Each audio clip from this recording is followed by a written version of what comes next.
नमस्कार, मी सौरभ. पुन्हा एकदा सर्वांचं खूप खूप स्वागत. तर तुम्ही आपल्या चॅनलला जर तुम्ही नवीन आला आहात तर खाली लाल बटन दिलेलं आहे सबस्क्राईब नावाचं. ते सबस्क्राईब नावाचं बटन दाबा आणि जर तुम्हाला उद्याचा व्हिडिओ पाहायचा असेल तर नोटिफिकेशन्स तुम्हाला म्हणजे लवकरात लवकर उद्याचा व्हिडिओ जर पाहायचे असेल तर तुम्ही काय करा, घंटी वाजवा. आता पहा, आज आपण पाहणार आहोत म्हणजे आपण आज शिकतो क्लास 10 मध्ये लिनियर इक्वेशन इन व्हेरिएबल्स. त्या चॅप्टर मध्ये आपण प्रॅक्टिस सेट 1.1 आपला कंप्लीट झालेला आहे. 1.2 हेही कंप्लीट झालेलं आहे. आता 1.3 साठी आपल्याला लागणारे बेसिक कन्सेप्ट आपण पाहणार आहोत. म्हणजे आपल्याला सर्वप्रथम पाहायचंय determinant and example, grammar rule आणि त्याचं काही एक्झाम्पल म्हणजे मी तुम्हाला आजच्या लेक्चर मध्ये हे समजून सांगणार आहे. डिटर्मिनंट, आता सर्वप्रथम पाहूया डिटर्मिनंट.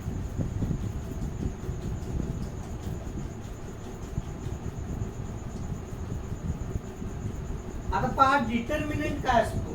डिटर्मिनंट काय असतो पहा, समजा ए बी सी डी हा डिटर्मिनंट आहे. मग हा डिटर्मिनंट मध्ये मला सांगा, तुम्हाला माहित असेल रो कशाला म्हणतात, कॉलम कशाला म्हणतात. जे कॉलम असतात का, आपण जर बांधकामावर गेले तर कॉलम उभा केलेले असते. कॉलम कशा आडव्या असतात का, नाही. कॉलम कशा असतात, उभा. बरोबर. हे काय झाले, कॉलम. म्हणजे कॉलम काय झाले, इथे कॉलम काय आहेत, मग ए सी अँड बी डी हे काय झाले, कॉलम. नंतर सर्वप्रथम पहा दुसरे काय असतात, रो असतात. पहा हे काय झाले, रो. म्हणजे रो काय इथे ए बी आणि सी हे काय झाले, हे लक्षात घ्या. तर आपण डिटर्मिनंट आता सोडवायचा कसा हेही माहित पाहिजे. पण डिटर्मिनंट मध्ये जास्तीत जास्त किती एलिमेंट आले, दोन एलिमेंट आले. रो मध्ये किती येतात, दोनच आहे. कॉलम मध्ये किती येतात, दोनच एलिमेंट आहेत. आणि ह्याची मग डिटर्मिनंटची डिग्री किती झाली, डिटर्मिनंट किती झाला, 2. ह्याची डिग्री किती झाली, 2.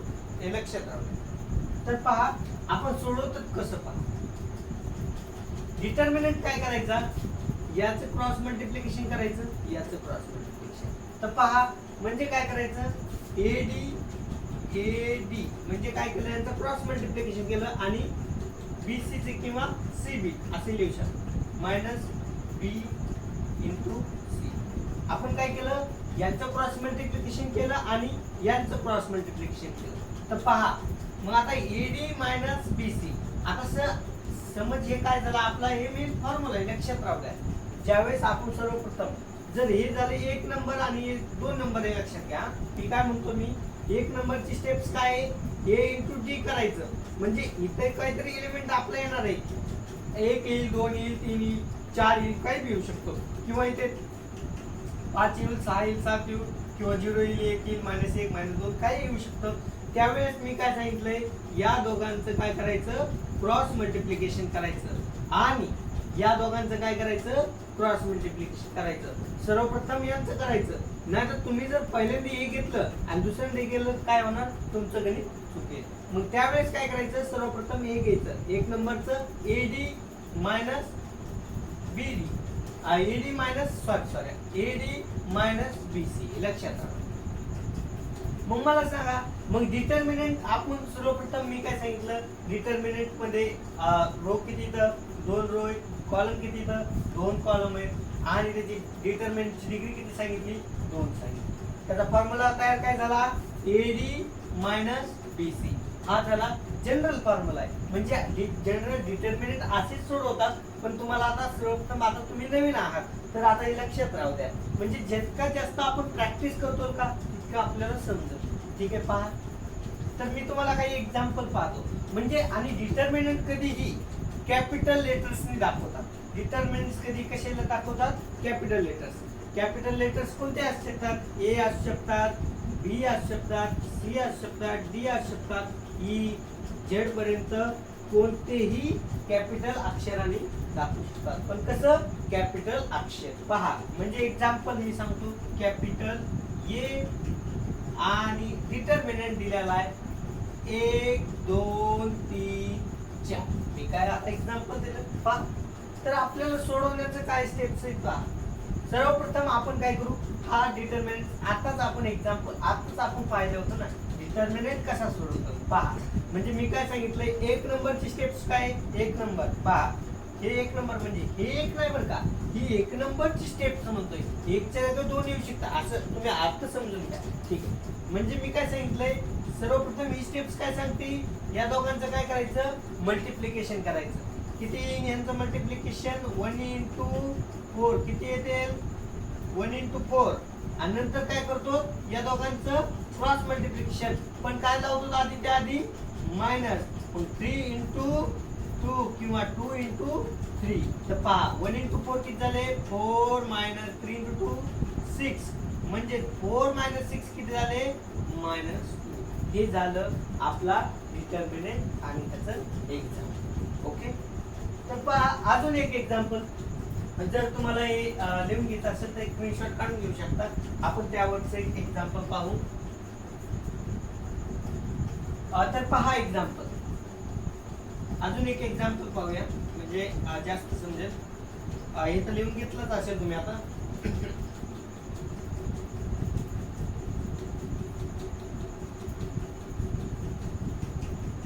तर आता एक एक्झाम्पल आहे.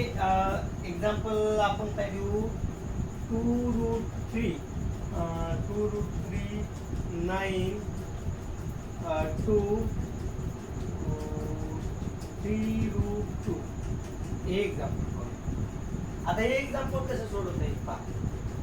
म्हणजे एक्झाम्पल मध्ये इथे किती आलेले, कॅपिटल लेटर सी. डिटर्मिनंट कसं सांगतात, capital letter C, A B C D. आता मी काय दिले, डी दिले. ओके, डिटर्मिनंटचं डी. सर्व आता पहा, हे सोडवण्याची स्टेप्स आपण पाहिलं ना, A D minus B C, हे बरोबर लक्षात राहू द्या. मग आपण काय करायचं, एडी म्हणजे एडी काय आहे, आता सर्वप्रथम हे काय आहे, एडी, आणि हे काय आहे, बी सी. तर पहा एडी काय सांगितलंय, हे काय आहे, 2√3 इंटू काय, 2√3 इंटू 3√2 बरोबर. आणि नंतर काय करतो, मायनस, हे लक्षात राहू द्या. नंतर काय करतो, यांचं मल्टिप्लिकेशन 9 into 2, हे लक्षात बरोबर. आता मला सांगा, 2 into √3 into 3 into √2 minus 9 into 2 किती होईल पहा. हे 2 into 3 किती झाले, 6 into √3 into इथे √3 घ्या. म्हणजे आता √3 का घेतलं हे लक्षात ठेवा. आता तुम्हाला त्यावरचा एक कन्सेप्ट सांगतो, म्हणजे तुम्हाला एक कन्सेप्ट सांगायचा होता पण सॉरी. तर पहा कन्सेप्ट काय आहे पहा, √3 into √3 त्याचं उत्तर किती येतंय, 3 येते. पण हे उत्तर 3 काय येतंय आणि कसं येतंय, याच्यासाठी आपल्याला लॉ ऑफ इंडायसिस माहिती आहे. लॉ ऑफ इंडायसिस सांगतो. लॉ ऑफ इंडायसिस आहे a⁻m into a⁻n. ज्यावेळेस असेल, मी काय म्हणतो, a⁻m a⁻n म्हणजे काय, आपला बेस सेम येईल, त्यावेळेस काय करावं लागतं, a⁻m + n. म्हणजे आपला आता सध्या इथे काय, काहीतरी आहे, काहीतरी आहे, म्हणजे समथिंग काहीतरी आहे. रूटच्या जागी काय असते, व्हॅल्यू काय असते रूटची, 1/2, हे लक्षात राहू द्या. मग आता मी काय केलं, 1/2 ठेवलं. मग याच्या जागा काय आहे, 3, आणि रूटच्या जागी म्हणजे m ची काय झाली, 1/2 मल्टिप्लिकेशन 3 1/2 बरोबर. आता मला सांगा, त्यावेळेस आता हे रूल काय सांगतो, a⁻m + n म्हणजे 3 बेस सेम जसा घेतला, यांची काय करायची, बेरीज करायची. मग यांची बेरीज केल्यानंतर पहा, मग आता काय येते, 3. मग आता 1/2 आणि 1/2 किती झाले, 2/2 2/2 किती झाले, 1 झालं. मग किती झालं उत्तर, आलं का 3 उत्तर. हे झालं लॉ ऑफ इंडायसिस. हे काय आहे, बेसिक पॉइंट आहे. तुम्ही काय करा, सर्वप्रथम याचा काय करा, स्क्रीनशॉट काढून घ्या, म्हणजे तुम्हाला समजेल. ठीक आहे, तर पहा आता याचं उत्तर किती आलं, 3, हे लक्षात राहू. मग आता मायनस 9 into 2 किती झाले, 8. आता 6 into 3 किती झाले, 18 मायनस 18 बरोबर. 18 - 18 किती झाले, हे लक्षात राहू द्या. हे झालं दुसरं एक्झाम्पल. पहिलं एक्झाम्पल पाहिलं, दुसरं एक्झाम्पल पाहिलं. ठीक आहे, तुम्हाला अजून जर काही एक्झाम्पल, आता मायनस प्लसचे खूप सारे एक्झाम्पल आहेत, आपल्याला खूप सारे एक्झाम्पल शिकायचे आहेत आपलं प्रॅक्टिस सेट 1.3 साठी. तुम्ही फक्त लक्ष द्या, आपल्याला हे समजलंच असेल. म्हणजे आपल्याला काय करायचं आता, ग्रॅमर रूल आणि त्याचं काही एक्झाम्पल पाहिजे. ओके, स्क्रीनशॉट काढून घेऊ शकता.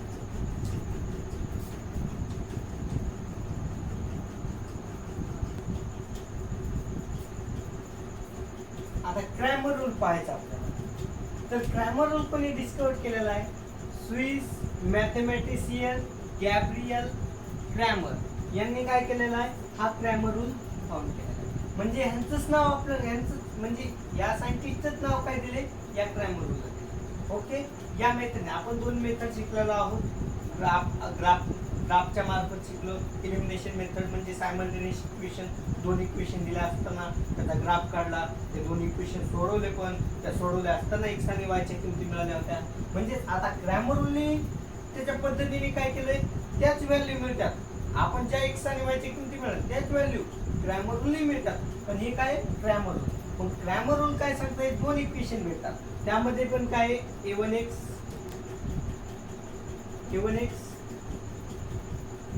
b1y इक्वल टू c1, हे इक्वेशन नंबर 1. आणि इक्वेशन नंबर 2 काय आहे, a2x b2y equal to c2. आपण जनरल इक्वेशन घेतलं, ax by equal to c, हे general equation ax by equal to c. या जनरल इक्वेशनला मी कसं लिहिलं, आपण काय केले, दोन इक्वेशन आहेत आपल्याकडे. समजा एक आहे a1x b1y equal to c1, दुसरा आहे a2x b2y आणि c2.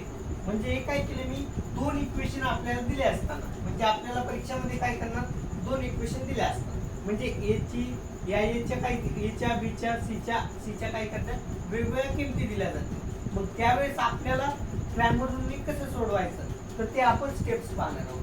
तर सर्वप्रथम काय करायचं, ग्रॅमर सोडवताना आता a1 a2 b1 b2 c1 c2 हे तर तुम्हाला माहित झाले. पण पहा, म्हणजे आता त्यावेळेस सोडवायचं कसं, त्यावेळेस आपण डिटर्मिनंट सोडवायचा. म्हणजे आपण सर्वप्रथम डी काढायचं. डिटर्मिनंट डी म्हणलं, मी काय म्हणतो, डिटर्मिनंट डी काढायचं आहे. त्यावेळेस काय करायचं, हे a1 a2 आणि b1 b2 हे काय करायचा, डिटर्मिनंट सोडवायचा. हे काय करायचा, डी आला, ही झाली एक नंबरची स्टेप. दोन नंबरच्या स्टेप मध्ये काय करायचं, आता काढायचा dx काढायचा.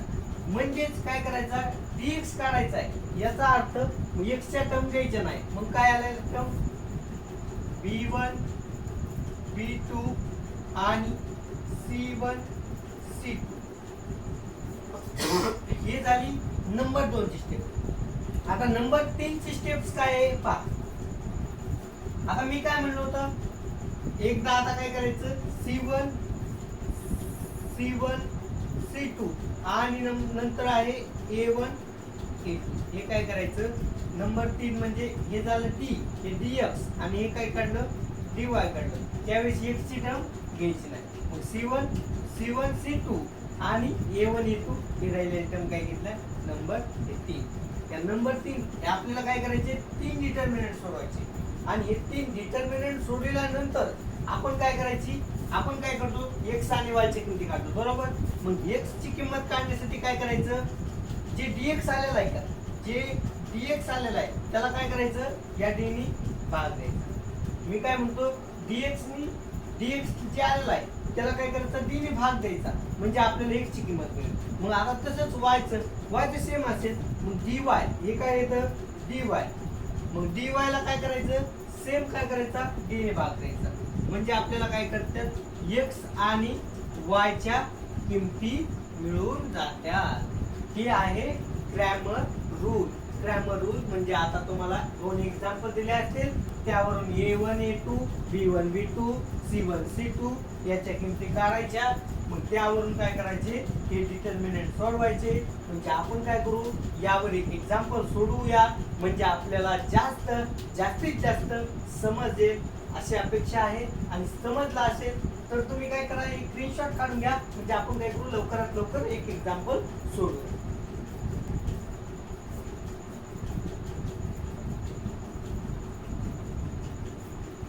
तर पहा एक एक्झाम्पल घेऊया आपण. गिवन इक्वेशन काय दिलेले आहेत, 5x + 3y = -11, 2x + 4y = -10. तर आता उत्तरामध्ये लिहिताना काय करायचं, गिवन इक्वेशन आपण काय करायचे, इक्वेशन काय करायची खाली एक मांडायची. इक्वेशन काय दिलेलं आपल्याला, 5x + 3y = -11, आणि ह्याला एक नंबर, आणि दुसरं काय 2x + 4y = -10, इक्वेशन नंबर 2. ठीक आहे, आपल्याला हे दोन इक्वेशन दिलेले आहेत. मग त्या दोन इक्वेशन आपण काय करतात, क्रॅमर रूल. मग क्रॅमर रूल नंबर 1 काय करतो आपण, d काढतो, बरोबर. मग d मध्ये आपण काय करतो, a1 a2 b1 b2. तर मला सांगा a1 a2 किती, तर 5 2, b1 b2, b1 काय 3, b2 काय 4. तर पहा, मग आता काय करायचा, d सोडायचा, डिटर्मिनंट. 5 × 4 आपण काय करतो, त्यांचं क्रॉस मल्टिप्लिकेशन करतो, बरोबर. म्हणजे मला सांगा 5 × 4 किती झाले, लिहितो एक 5 × 4, आणि नंतर काय करतो मायनस 2 × 3, 2 × 3. तर पहा उत्तर काय येईल, 5 × 4 किती झाले 20, मायनस 2 × 3 किती झाले 6, किती झाले 20 - 6 40. समजलं. तर पहा आता आपण काय करतो, dx काढतो. मग dx काढताना आपण काय सांगितले होते, dx काढताना काय सांगितले होते, x चा सोडायचे y आणि c1, म्हणजे काय c1 c2 b1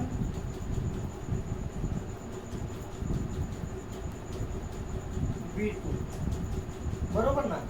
म्हणजे आपण काय केले, c1 c2 आणि b1 b2.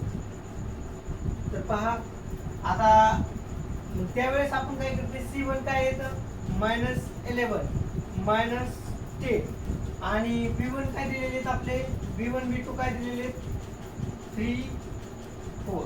मग मला सांगा आता -11 × 4 किती झाले, -44.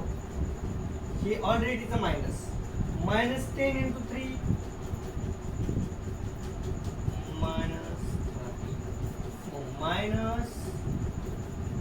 -44, -44. हे मायनस मायनस काय झालं, प्लस, हे किती तर 30. तर पहा मग किती झाले, -44 अधिक 30, उत्तर किती येत आहे, किती उत्तर येणार, फास्ट फास्ट, लवकरात लवकर.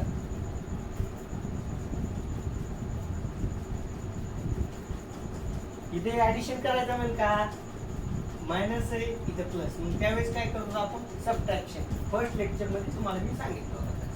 ठीक आहे, आपला झाला हा dx झाला. मग आता dy करताना आपण काय करतो, a1 a2 c1 c2, हा झाला dy.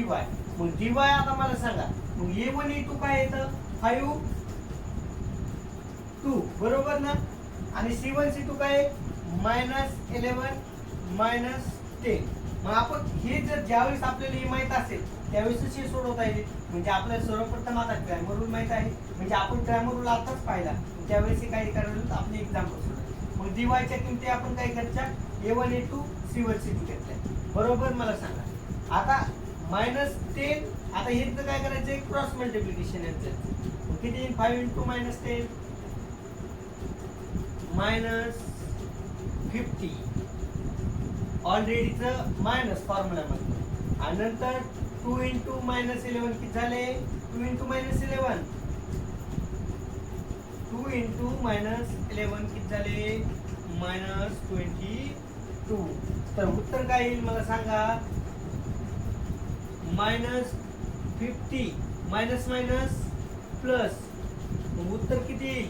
-50 प्लस 22 किती उत्तर येईल?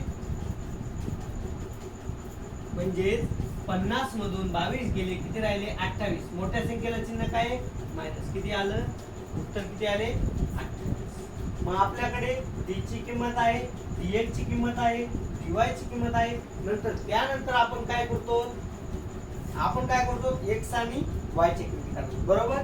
म्हणजे आता सर्वप्रथम आता आपण काय करतो? उत्तराच्या अगदी जवळ आले. पहा, x ची किंमत काढूया. x ची काय करतो? dx divided by d. dx divided by d. म्हणजे dx किती दिलेला आहे आपल्याला? -40. d किती दिलेला आहे? 40. म्हणजे x इक्वल टू किती येईल? 14 1 40. मग किती झाले? x equal to -1. ही झाली x ची किंमत. आपण काय करतो आता? y ची किंमत. y इक्वल टू, ही काय पुट करायची नाही, y चा फॉर्म्युला आहे काय? dy upon d. म्हणजे मला सांगा dy ची किंमत किती? आता पहा, dy ची किंमत किती? -20 डिवायडेड बाय d किती दिलेला आहे? 14. फक्त 14. मग किती झाले? 14 इंटू 2 किती झाले? 28 आहे ना. 14 दोन्ही 28. म्हणजे मायनसला मायनस. म्हणजे उत्तर किती आलं? y इक्वल टू, म्हणजे हे काय झाले? x. आपण उत्तर कसे लिहितो? x y. मग किती झाले? x ची किंमत किती आली? -1 -2 इज द सोल्युशन. बरोबर ना? ठीक आहे. तर काय करा? याचा स्क्रीनशॉट काढून घ्या.